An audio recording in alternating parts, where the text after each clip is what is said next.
पूरे देश में अक्सर संविधान द्वारा जाति के आधार पर आरक्षण होना चाहिए या नहीं, यह एक ऐसा सवाल है जिस पर हम और आप रोज बहस कर सकते हैं। अमूमन पान या चाय की दुकान पर कक्षा 5 फेल भी आरक्षण पर अपनी राय रखता हुआ दिख सकता है और आरक्षण के सिस्टम में खोट निकाल सकता है। आप वर्तमान में केंद्र में काबिज भाजपा के कई नेताओं और मंत्रियों के मुखार बिंदु से इसे खत्म करने या इस पर पुनर्विचार करने के बयान सुनते रहते होंगे। रिजर्वेशन के विरोध में कई संगठन भी हैं जो अनुसूचित जाति और पिछड़ों को मिलने वाले आरक्षण को हटाने के लिए प्रतिबद्ध हैं, लेकिन शायद उन्हें समाज में पनप रहे एक दूसरे तरह के आरक्षण की भनक तक नहीं है। एक ऐसा आरक्षण जो मरने के बाद दिया जा रहा है। जब सरकारी महकमे से गलती होती है तब यह आरक्षण जाति देखकर दिया जा रहा है। यह आरक्षण है मुआवजे में आरक्षण, लेकिन यह आरक्षण लोगों को पसंद है और कोई इसके लिए आवाज नहीं उठाता है, जबकि यह दिया जाति देखकर जाता है। आप इसे मजाक समझ रहे हैं या इस आरक्षण को समझने के लिए अपनी आंखों पर पट्टी डाले हुए हैं। इसे मैं आपको उत्तर प्रदेश की योगी सरकार के द्वारा दिए गए कुछ मुआवजे के उदाहरण से समझाता हूं, फिर आप ही बताइएगा कि क्या वाकई मुआवजे में आरक्षण है या नहीं। पहली घटना 2018 में लखनऊ पुलिस की मनमानी और बर्बरता से एप्पल के सेल्स मैनेजर विवेक की जान चली जाती है। छपी खबरों के अनुसार पुलिसकर्मियों के इशारे पर मैनेजर ने गाड़ी नहीं रोकी तो सिपाही ने उस पर फायरिंग कर दी। गोली सीधे युवक के सिर में जा लगी थी और जिससे उसकी मौत हो गई थी। कार में मौजूद युवक के महिला मित्र की तहरीर पर पुलिस ने आरोपी सिपाहियों के खिलाफ केस दर्ज कर उन्हें गिरफ्तार कर लिया था। इसके बाद उन्हें बर्खास्त भी कर दिया गया था। फिर शुरू हुआ मुआवजे का दौर। आज तक की खबर के अनुसार प्रशासन की तरफ से 40 लाख का चेक पीड़ित परिवार को सौंपा जाता है और प्रशासन की ओर से मृतक विवेक की पत्नी कल्पना तिवारी को 25 लाख और छोटी बेटी को 5 लाख का चेक दिया गया। उनकी बड़ी बेटी प्रियांशी तिवारी को भी 5 लाख का चेक दिया जाता है। साथ ही साथ कल्पना तिवारी को लखनऊ नगर निगम में ओएसडी की नौकरी दी जाती है। दूसरी घटना या दूसरा वाकया कानपुर का है। कुछ दिनों पहले कानपुर के व्यापारी मनीष गुप्ता से गोरखपुर के एक होटल में पुलिस के द्वारा मारपीट की जाती है, जिसके बाद अस्पताल में उनकी मौत हो जाती है। मनीष अपने पीछे दुखी परिवार छोड़ जाते हैं।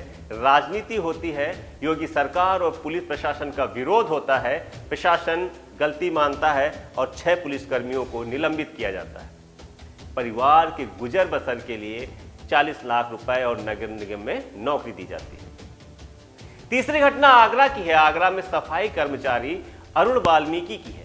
अरुण वाल्मीकि नाम के शख्स को पुलिस ने अरेस्ट किया था, लेकिन 19 अक्टूबर की रात अरुण की मौत हो गई। परिजनों का आरोप है कि अरुण की मौत पुलिस की पिटाई से हुई थी।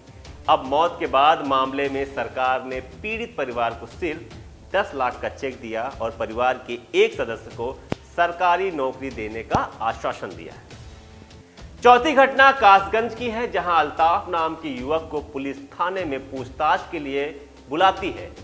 उस दौरान ऐसा कुछ होता है जिससे अल्ताफ की मौत हो जाती है। परिजन सीधे तौर पर पुलिस पर आरोप लगाते हैं और पुलिस का कहना होता है कि अल्ताफ ने टॉयलेट में जैकेट के फीते से फांसी लगा ली, जिससे उसकी मौत हुई है। मामला बढ़ता है और 5 पुलिसकर्मी निलंबित किए जाते हैं।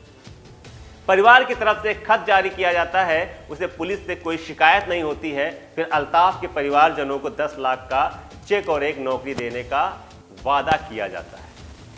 चारों घटनाओं में पुलिस आरोपी है, लेकिन दुनिया को रुखसत कह चुके व्यक्तियों में एक तिवारी, एक गुप्ता, एक दलित और एक मुसलमान। दिवंगत तिवारी जी और गुप्ता जी के परिवार को 40 लाख रुपए और एक अच्छी नौकरी दी जाती है, लेकिन दलित और मुसलमान के परिवार को 10 लाख रुपए और एक नौकरी का वादा किया जाता है। नौकरी किस विभाग में होगी और किस पोस्ट में होगी, इसका भी जिक्र नहीं किया जाता है।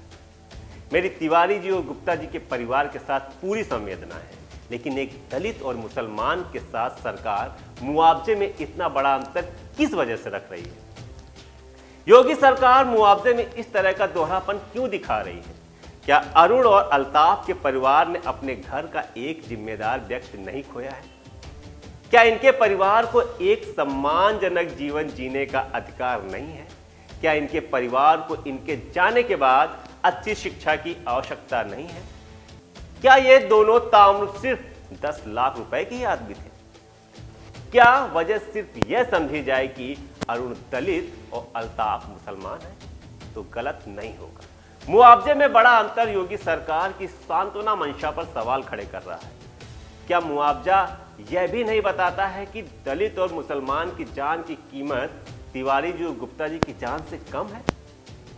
अब उत्तर प्रदेश प्रशासन पर आरक्षण विरोधी संगठन जवाब देंगे कि क्यों दलित और मुसलमान परिवार के साथ इस तरह का भेदभाव किया जा रहा है। भारत की जनसंख्या का एक बड़ा हिस्सा आरक्षण को खत्म करने की राय रखता है।